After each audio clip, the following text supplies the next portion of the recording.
This is CRO, 10 ways you can improve sales through your website. I'm Nick Hudson, and I'm going to talk you through some of the most common issues we see with UX on some of our clients' websites. So first, a little bit about me. Who is this guy? I'm head of technical at Digital Ethos. I look after web projects, UX and CRO, and I've spent roughly 16 years in the world of digital, starting off as a dev and eventually moving over to the dark side of marketing. I quite like psychology and music as well. Music, we don't get a lot of time to spend on that, but psychology, there's absolutely loads of psychology in UX and marketing. So I've split this chat into 3 sections. A brief overview of CRO, 5 real-world e-commerce issues, and 5 real-world lead gen issues. These are genuine problems we've come across whilst working on client accounts that, once addressed, have led to improvements in leads or sales. So what is CRO? It's conversion rate optimization, the systematic process of increasing the percentage of web visitors who take a desired action. That action could be anything. Primarily it's sales and it's leads, but it could be a conversion such as signing up to a newsletter or getting a quote, filling out an automated form. It can be anything that you want it to be, but the 2 most common are obviously sales and leads. Here's a quick look at average conversion rates worldwide for a handful of industries. This has likely changed somewhat over the past 12 months, particularly travel and automotive, but it gives you an idea of what your conversion rate is likely to be for any given industry. On average, we can ballpark these figures to around 2% for lead gen and 4% for e-commerce. One thing you will notice is that conversion rates are still much higher for desktop than mobile, potentially due to the expanded screen size when decision making. And obviously you can open more tabs, you can compare sites.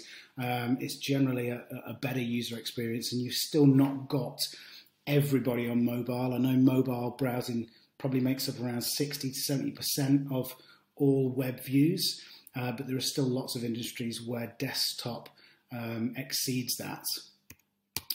So how does it work? First, we look at what the data says. If you're already involved in digital marketing, it's likely that you're familiar with some of these tools. Analytics to show you how visitors find and use your site, and services like Hotjar and Crazy Egg that give you heat map and video data showing how visitors are interacting with your site and where their frustrations lie. I've also dropped VWO in there as well, as if you're looking for something more advanced. Essentially, VWO combines all of these resources into one platform. So it's great if you're serious about CRO and want all of your data together so that you can create hypotheses and set up A/B tests all from the same platform. Secondly, we'll look at patterns, problems and barriers. It's really important to be objective about your site or your clients. Put yourself in the shoes of visitors and take a look at some of the Google playbooks as well. Just search for Google UX playbooks. Some great tips there on what good UX looks like. We're going to be looking at creating some hypotheses on what's going wrong. And then from these hypotheses, we decide whether to test or implement. So localized changes, e.g. something on one page, we can sometimes afford to roll them out straight away. Global changes where, say for example, we're changing something that appears on all of the pages at once, so like a menu navigation, they should always be A/B tested because the risk factor even, is increased. Essentially, if you're changing something that affects every single page of the site and it doesn't work, then that's a lot of lost conversions. So always good to A/B test the big ones.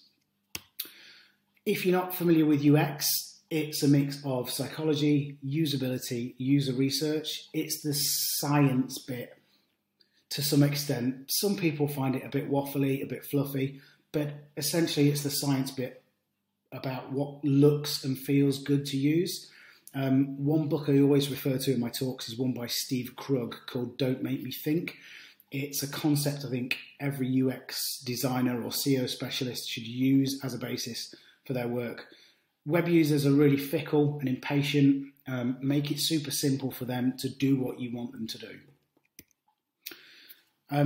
why understanding UX is the key. So when you understand how your visitors think, you can better understand how to serve them better. One of the most fun things I enjoy is being super critical of things. I'm quite interested in the study of semiotics, so symbols, symbolism, and through my brief encounter with media studies back in 1998, we learned about films and set designs and what was in the picture. Everything in those TV sets was there for a reason, even in the background or the words in the soundtrack. A lot of that translates into your smaller screen as well. So if it doesn't have a reason to be there, it's just wasting space and it's causing a distraction and upstaging the real journey that you want users to take. So once we've been through analytics, Hotjar or some of your other tools and spotted things like, hey, nobody's visiting X category, you can then start to make a list of problems. So global changes affecting the templates of all pages, again, have a greater risk attached, so make sure you A/B test those. You can use tools like Google Optimize or A/B Tasty to set these up, and generally what you're able to do is add or take away elements on the screen, maybe change some of the bits of text or the text on buttons. A change to a single page has less of an impact, so you can sometimes get away with rolling things out without having to test them. Just test it against last month's data. If it's not getting any conversions already, then where's the risk in changing it? This is what one of our lists look like. So we use a much simpler rating system here than categorizing things 1 to 10, but generally we'll go through all of the issues that we spot, highlight the impact of that. So for example, here, as the search is most prominently used, it makes sense to use this as your advantage. So there wasn't any error checking for spellings or auto-populating of results. The results page wasn't able to be refined or sorted. So we just said, well, look, let's implement this straight away. The severity is high because there was a lot of search use in this instance. So it makes sense to implement that straight away and start improving the conversions from that set of pages. So the nitty-gritty then, 5 UX issues from real e-commerce clients. I could go on and show you how to create the A/B tests or delve more into how we spot these issues, but I thought it would be more insightful to show you some of the issues that we've come across frequently across some of our e-commerce clients.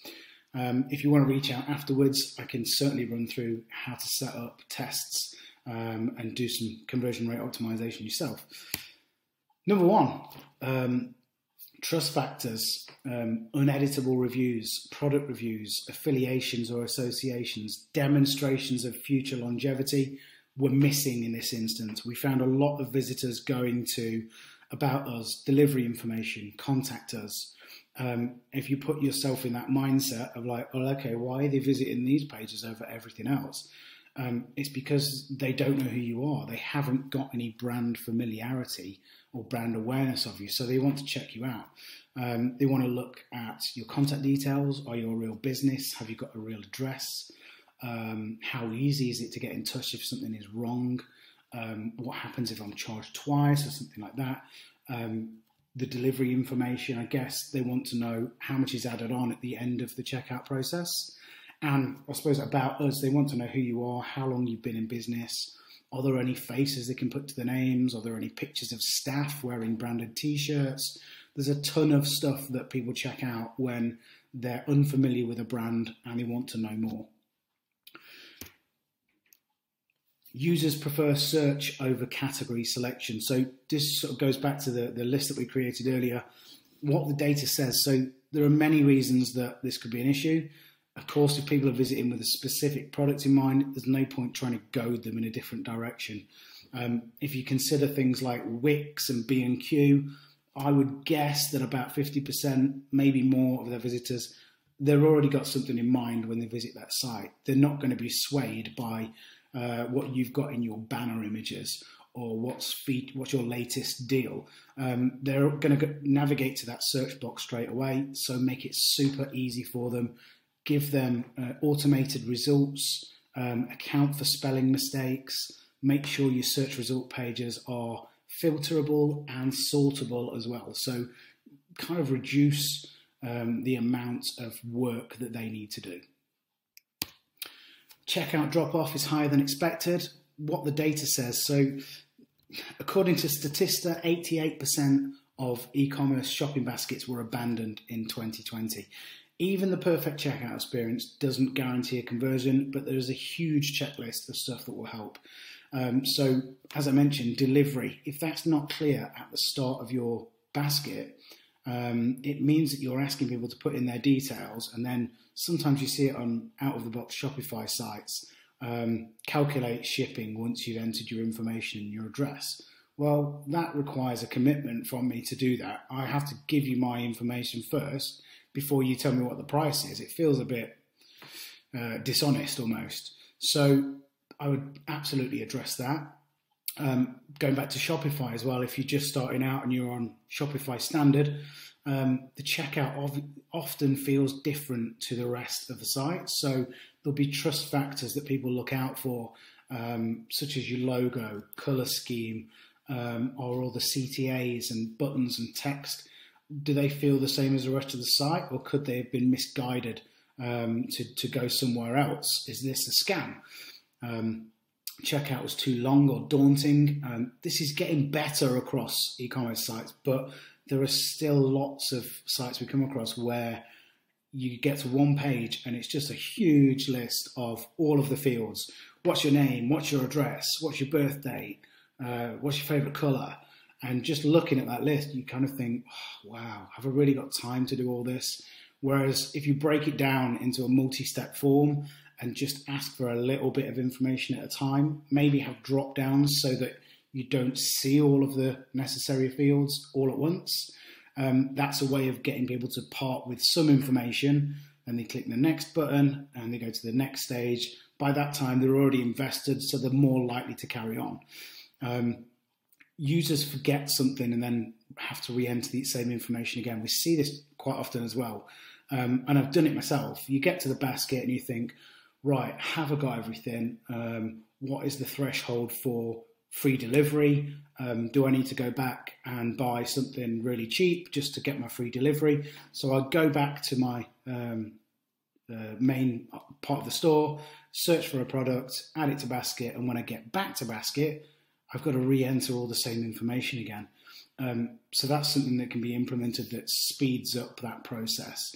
Had a discussion today with a client about the increasing use of one-click checkouts. PayPal are doing a sort of one-click pay thing that I think is going to be quite popular over the coming months, as a lot of e-commerce sites want to simplify that checkout experience and make it super easy to buy. So what's easier than just pressing a button and going, use my existing PayPal data, don't ask me any more questions, just like Apple Pay. Number 4, visitors land on a category first, convert less. What the data says. So again, when I go back to what the data says, the way that we'll get this information is we'll look at funnels in Google Analytics, or we'll look at Hotjar. You can create funnels in Hotjar as well. And you can kind of work out some of the patterns. Hotjar tends to take a lot of time to go through all of the videos and look for patterns that occur over all of those recordings. But it is well worth doing if you've got the time to do that. Again, this isn't uncommon. It's kind of directly related to search terms. So your broad keywords, people will usually end up on your category page because that's what you're optimizing for. It's a broad selection of all of the products within that group. And then long tail, potentially product pages. Some of the things that you can do here to improve that funnel and that conversion rate from landing on those categories is, again, just making the experience super simple for your users. So improving your filters. What you don't want is a ton of filter options, a ton of duplicate filter options that are maybe spelt slightly differently. So a common thing we see is maybe somebody's mistyped the word stripy and put an E in it. But what that does is, if your filters are automatically populated, it will then give you 2 filter options: stripy, spelt the normal way, and stripy, spelt the wrong way. And that just adds a massive list of filtering options. And obviously, we kind of want to simplify that first. So you can group your filter options by most popular to start off with, or just go through your products and make sure you're not duplicating any of those. Another cool thing to do is removing 0 results. So when you start filtering through those filters on the left-hand side, you're updating the options after every selection. What you don't want is people to choose, oh, okay, I want this in black, size 15 or 16, and then you end up with 0 results. It's bad UX, so why not give them the results as they start filtering? Lead with your most popular products here and keep your USPs clear and delivery charges obvious. Average order value is really small. What the data says, users are only buying 1 or 2 items at any one visit. So this greatly depends on the type of product you're selling. So as long as it's not cars or luxury items, there's a few things that you could test to try and get your upsells and cross sells perfect. Ultimately, if we had all the time in the world, we'd go through every product and you would select the products that are most frequently purchased with those. So if you're buying a screwdriver, you might have packs of screws with it, or you might have a bigger set of screwdrivers if you want to try and upsell them a bigger purchase.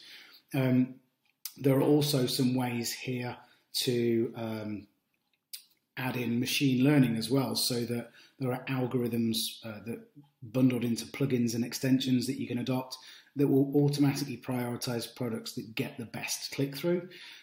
This is a much more effective way of dealing with larger sites, but if you've got the time, 100% go into your products and look, manually select what you're going to be upselling alongside this product, rather than just something random from the same category.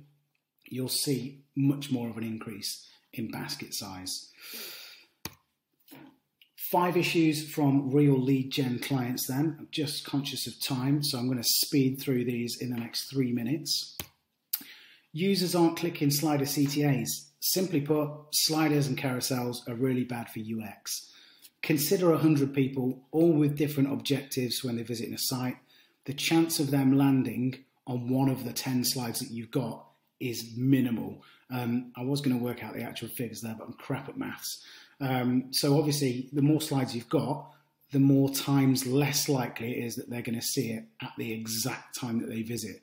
So swap them out. Have a grid of visitors, or a grid of options for them to choose from. Maybe just ditch the sliders altogether and banners on the top of pages, and just bring your products further up the page. Contact page conversion rate is really low. This is not actually that much of an issue, but on rare occasions we do take on a new client where they've said, well, look, we're getting loads of visits to the contact page, but nobody's filling it out. The simple answer to this is, are you tracking absolutely everything on that page? And I'm not just talking about, oh, have they filled out the contact form? I'm talking about, okay, the phone number, the email, the map. Are they clicking on the map to get directions? Are they clicking on the email because they prefer to use an email client instead of using your contact form? You can track that. You can track that in Google Tag Manager, and phone number clicks as well. So we kind of rely on the fact that you can click a phone number most of the time from a mobile device, but if they're visiting on a desktop, you can install something like MediaHawk that gives you a dynamic number, so that even if they choose to pick up the phone and dial that number manually, you can track that. And there's loads of segmentation that you can do to pick out some of the keywords from that call as well. Users aren't visiting the blog, so either your content is terrible or it's not optimized for your audience. They're either not reading it, or worse still, they're reading it and just leaving. So for the first instance, you need to ask yourself how valuable your blog content is. Is it answering their questions? Is it showcasing your knowledge or experience? Or is it just content for content's sake? Any content that you put out there is an indication of your knowledge and expertise. So that's what people are looking for. They want to know that you know what you're talking about.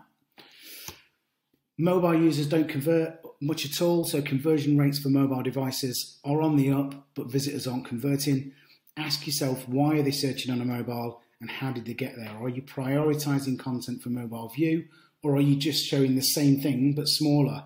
So choose wisely about what's included in your mobile version of your site.